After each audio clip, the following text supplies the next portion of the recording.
ಗುರುಗಳೇ, ಬೇವು ಬೆಲ್ಲವನ್ನ ಯುಗಾದಿ ಹಬ್ಬದಲ್ಲಿ ಯಾಕೆ ಹಂಚ್ತೀವಿ ಅಥವಾ ಯಾಕೆ ತಿನ್ಬೇಕು ನಾವು? ಆ ಬೇವು ಬೆಲ್ಲ, ಬೇವೇನೋ ಪಾರ್ವತಿ ಆಗೋದು, ಸರಸ್ವತಿ ಲಕ್ಷ್ಮಿ ಇವರಿಬ್ಬರು ಎಲ್ಲಿ ಹಾಕ್ತಾರೆ ಅಂತ. ಸೊ ಸರಸ್ವತಿ ಅಂದರೆ ವಾಗ್ಶುದ್ಧಿ ಅಂತ ಕರಿತೀವಿ. ಏನಕ್ಕೆ ವಾಗ್ಶುದ್ಧಿ ಅಂದರೆ ವಾಗ್ದೇವಿ ಅಂತ ಒಬ್ಳಿದ್ದಾಳೆ. ಈ ವಾಗ್ದೇವಿ ಅನ್ನೋಳು ತಮಿಳ್ನಾಡಲ್ಲಿ ಪೇಚಮ್ಮ, ಕನ್ನಡದಲ್ಲಿ ವಾಗ್ದೇವಿ. ಸೊ ಈ ವಾಕ್ ಅನ್ನೋದು ಮನುಷ್ಯನಿಗೆ ನೆತ್ತಿ ಬಂದಿರುತ್ತೆ ಅಂತಾರೆ. ಆ ಥರ ಮಕ್ಕಳೆಲ್ಲ ಹುಡ್ತಾರೆ, ಅವ್ರಿಗೆಲ್ಲ ಮಾತು ಬರಲ್ಲ. ತಾಳ ಹಾಕ್ತೀಯ, ತಾಳ ಹಾಕಿದಾಗ ತಾಳದ ಸೌಂಡೇ ಕೇಳಲ್ಲ ನಿನಗೆ. ಸೌಂಡ್ ಕೇಳದೇ ಇದ್ರೆ ಇಸೈ, ಅವಳೇ ಸರಸ್ವತಿ. ಸಮುದ್ರ ಅಲೆಗಳು ಬರ್ತಾ ಇರುತ್ತೆ, ಅಲೆಗಳೇನೋ ಕಾಣಿಸ್ತಾ ಇರುತ್ತೆ, ಅಲೆಗಳಿಗೆ ಸೌಂಡ್ ಇಲ್ಲದೇ ಇದ್ರೆ ಅವಳೇ ಮಹಾ ಸರಸ್ವತಿ.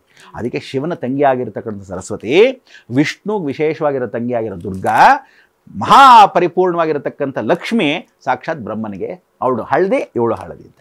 ಸೊ ಈ ಒಂದು ವಿಶೇಷವಾಗಿರ್ತಕ್ಕಂಥ ಸಂದರ್ಭದಲ್ಲಿ ನಾವು ಪ್ರಾರ್ಥನೆ ಮಾಡ್ತಕ್ಕಂಥದ್ದು ಏನೇ ಇರಲಿ, ಇವತ್ತಿನ ದಿವಸ ಎಲ್ಲರೂ ಮಾಡ್ತಕ್ಕಂಥ ಈ ಹಬ್ಬವನ್ನು ಆಚರಣೆ ಮಾಡಬೇಕಾದ್ರೆ ಶ್ರುತಿ ಅಂತ ಕರಿತೀವಿ. ಶ್ರುತಿ ಅಂದರೆ ಸರಸ್ವತಿ ವಾಕ್ಶುದ್ಧಿ ಅಂತ ಕರಿತೀವಿ.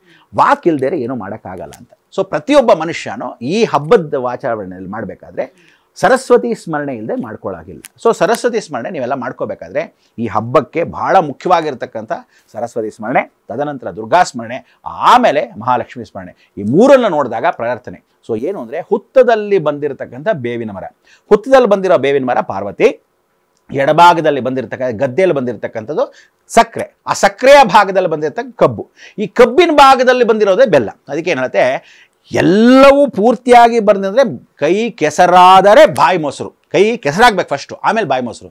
ಸೊ ಬೇವು ಬೆಲ್ಲ ಅಂದರೆ ನಿನ್ನ ಜೀವನ ಯಾವತ್ತೂ ಕೈ ಕೆಸರಾಗಬೇಕು, ಆಮೇಲೆ ಬೆಲ್ಲ. ಎಲ್ರಿಗೂ ಏನು ಗೊತ್ತಾ, ಇಮ್ಮಿಡಿಯೇಟ್ ಇನ್ಸ್ಟೆಂಟ್ ಆಗಬೇಕು. ಅಯ್ಯೋ ಕಹಿ ನಮ್ಗೆ ಬೇಡಪ್ಪ, ನಾವು ಸ್ವಲ್ಪ. ಅದಕ್ಕೆ ಏನು ಮಾಡ್ತಾರೆ ಗೊತ್ತಾ, ಪೆದ್ದಾಗಿ ಏನು ಮಾಡ್ತಾರೆ ನೋಡು. ಇವತ್ತು ನಾವು ಕಾರ್ಯಕ್ರಮದಲ್ಲಿ ಬೇವು ಬೆಲ್ಲ ಮಾತ್ರ ಇಟ್ಟಿದ್ದೀವಿ. ಅವ್ರೇನು ಮಾಡ್ತಾರೆ, ಹುರ್ಗಡ್ಲೆ, ಜೀರಿಗೆ ಮಿಠಾಯಿ ಮಕ್ಕಳಿಗೆಲ್ಲ ಹಾಕ್ಬಿಟ್ಟು ಕಹಿಬಾರ್ದು, ಹಿಂಗೆಲ್ಲಿ ಮಾರ್ದು ಯಾವ ತಿಳ್ಕೊ. ಆಮೇಲೆ ಬೇವು ಅಷ್ಟೇ, ಎಲ್ಲ ಬೇವಿನ ಎಲೆ ಹಾಕ್ಬಾರ್ದು, ಬೇವಿನ ಚಿಗುರುಗಳು ಹಾಕಬೇಕು. ಯಾಕೆಂದರೆ ಹುತ್ತದ ಮೇಲೆ ಬಂದಿರೋ ಬೇವಿನ ಮರಗಳು ತಾವಾಗೇ ಎಲ್ಲೆಲ್ಲಿ ಬೆಳೆದಿರುತ್ತೋ ಅಲ್ಲಿ ಚೌಡೇಶ್ವರಿ ಸಂಚಾರ ಅಂತ.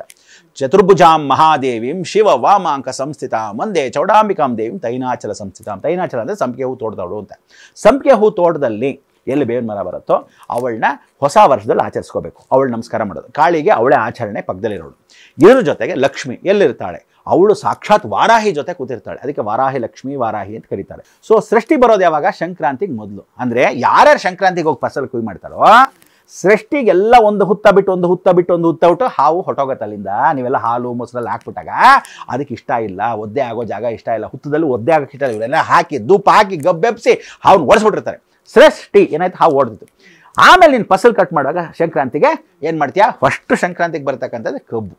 ಆ ಕಬ್ಬಿನ ತೊಗೊಂಬಂದ್ರೆ ಲಕ್ಷ್ಮಿ ಬಂದಾಯಿತು. ಹುತ್ತದಿಂದ ಜಗನ್ಮಾತೆ ಚೌಡೇಶ್ವರಿ, ನಾಗಚೌಡೇಶ್ವರಿ ಬಂದ್ಲು.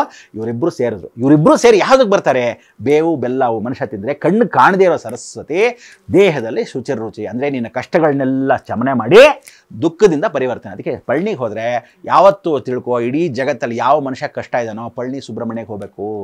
ಹೆಂಗಿರ್ತಾನಲ್ಲ ಪಳನಿ, ಮೊಟ್ಟೆಯ ಅಂಡಿ ಅಂದ್ರೇನೋ, ತಲೆ ಗುಂಡು ಹೊಡ್ಸ್ಕೊಂಡಿರ್ತಾನೆ, ಕೋಲೊಂದು ಇಟ್ಕೊಂಡು ಕೋಪಿನೊಂದು ಹಾಕೊಂಡಿರ್ತಾನೆ. ರಾತ್ರಿ ಏನು ಮಾಡ್ತಾನೆ, ಸಾಯಂಕಾಲ ಪ್ರತಿದಿನ ಸಾಯಂಕಾಲ ಅವನಿಗೆ ರಾಜಾಲಂಕಾರ. ಅಂದರೆ ನೀನು ಬರೀ ಕೈಯಲ್ಲಿ ಬಂದವನು, ಬರೀ ಕೈಯಲ್ಲಿ ಏನು ಇಲ್ಲದೆ ನಿರ್ವಾಹಕವಾಗಿ ಬಂದ್ಬಿಟ್ಟಿರ್ತೀಯಲ್ಲ, ರಾತ್ರಿ ನಿಂಗೆ ರಾಜಾಲಂಕಾರವಾಗಿ ಅಂದರೆ ಕೈ ತುಂಬ ಕೊಟ್ಟು ಕಳಿಸೋ ಆಶೀರ್ವಾದ ಮಾಡೋನು ಸುಬ್ರಹ್ಮಣ್ಯ ಒಬ್ಬನೇ. ಅದಕ್ಕೆ ಧರಣಿ ಗರ್ಭ ಸಂಭೂತಂ ವಿದ್ಯುತ್ ತಾಂಗಿದ ಸಮಪ್ರಭಂ ಕುಮಾರ ಶಕ್ತಿ ಅಷ್ಟನ್ ಮಂಗಳಂ ಪ್ರಣಮ್ಯಾಮ. ಈ ಸರಸ್ವತಿ ತೊಡೆ ಮೇಲೆ ಕೂತಿರ್ತಕ್ಕಂಥವಳೆ ಏಕಾರ್ಚಿತ್ರವಾಗಿರ್ತಕ್ಕಂಥ ಸರಸ್ವತಿ. ಅದಕ್ಕೆ ಬೇವು ಬೆಲ್ಲ ಬಹಳ ಇಂಪಾರ್ಟೆಂಟ್. ಅಂದರೆ ಚೌಡೇಶ್ವರಿ ಅಂದರೆ ಪಾರ್ವತಿ, ಲಕ್ಷ್ಮಿ ಇರ್ತಕ್ಕಂಥವಳು ಮಧುಪ್ರಿಯಾಂ ದೇವಿ. ಅದಕ್ಕೆ ಜೇನುತುಪ್ಪ ಆಮೇಲೆ ಬೆಲ್ಲ ಎಲ್ಲವೂ ಸಿಹಿನೇ. ಅದಕ್ಕೆ ಏನು ಹೇಳ್ತೆ, ಮನುಷ್ಯ ಚೆನ್ನಾಗಿರೋವಾಗ ಎಲ್ಲ ಮುತ್ಕೊಳ್ತಂತೆ. ಏನಾ ಒಣಗೋದ್ಮೇಲೆ, ಬೆಲ್ಲ ಹೊಟ್ಟೋದ್ಮೇಲೆ, ಸಿಹಿ ಹೊಟ್ಟೋದ್ಮೇಲೆ ಯಾವನೂ ಇರಲ್ಲ. ಅದಕ್ಕೆ ಹೇಳೋದು, ನಮ್ಮನ್ನು ಏಕಾಗ್ರವಾಗಿ ಒಂದೇ ಸಮಕ್ಕೆ ಇಡ್ತಕ್ಕಂಥವ್ರು ಯಾರು ಅಂದರೆ ಜಗನ್ಮಾತೆ. ಅದೇ ಬೇವು ಬೆಲ್ಲ ಈ ಥರ ಇರಿ. ಸುಖ ಜೀವನ ಗಂಡ ಹೆಂಡ್ತಿನೂ ಅಷ್ಟೇ, ಬೆಳಗ್ಗೆ ಜಗಳ ಮಾಡೋರು ರಾತ್ರಿ ಉಂಡು ಮಲಗೋವರೆಗೂ ಮಾತ್ರ, ಇನ್ನೊಬ್ಬರು ಮತ್ತೆ ಕಿವಿ ಕೇಳ್ಕೊಂಡು ಹಾಳು ಮಾಡಬೇಡಿ. ಸುಖ ಸಂಸಾರ ಜೀವನ ಚೆನ್ನಾಗಿ ಮಾಡಿ. ಆವಾಗ ಗೌಪ್ಯವಾಗಿರೋ ಸರಸ್ವತಿ ರಾಜಮಾತಂಗೆ ನಿಮ್ಮ ಕುಟುಂಬನ ಸಂರಕ್ಷಣಾಪೂರ್ವಕವಾಗಿ ಚೆನ್ನಾಗಿ ಕಾಪಾಡ್ತಾಳೆ ಅನ್ನೋದು ಬೇವು ಬೆಲ್ಲನ ಹೇಳ್ತೇವೆ. ಸೊ ಈ ಬೇವು ಬೆಲ್ಲ ಅನ್ನೋದು ಪ್ರತಿ ವರ್ಷಕ್ಕೆ ನೀವು ನಂಬ್ಕೊಳ್ತಿರೋ ಬಿಡ್ತಿರೋ ಅದು ಕರೆಕ್ಟಾಗಿ ಉಗಾಸೆ ಮೇಲೆ ಚಿಗುರುತ್ತೆ. ಬರೀ ಬೇವಲ್ಲ, ಮಾವಿನಕಾಯಿ ಚಿಗುರುತ್ತೆ, ಮಾವಿನ ಎಲೆಗಳು ಚಿಗುರುತ್ತೆ, ಎಲ್ಲ ಚಿಗುರು ಬರೋದು ಈ ಯುಗಾದಿ ಸಮಯಕ್ಕೆ. ಅಂದರೆ ಅಭಿವೃದ್ಧಿಯ ಮಾರ್ಗವನ್ನು ಹೊಸ ವರ್ಷದಲ್ಲಿ ನೂತನವಾಗಿ ಬರ್ತಕ್ಕಂಥದ್ದು. ಒಣಗೋಗಿ ಎಲ್ಲ ಬಿದ್ದು ಹೋಗಿದ ಸಮಯದಿಂದ ಮತ್ತೆ ಚಿಗುರ್ತಕ್ಕಂಥದ್ದು. ನಿನ್ನ ಜೀವನ ಚಿಗುರ್ಲಿ, ನಿನ್ನ ಕಷ್ಟ ಕತ್ಲು ಬೆಳಗಾಗಲಿ ಅನ್ನೋದಾಗ ಬೇವು.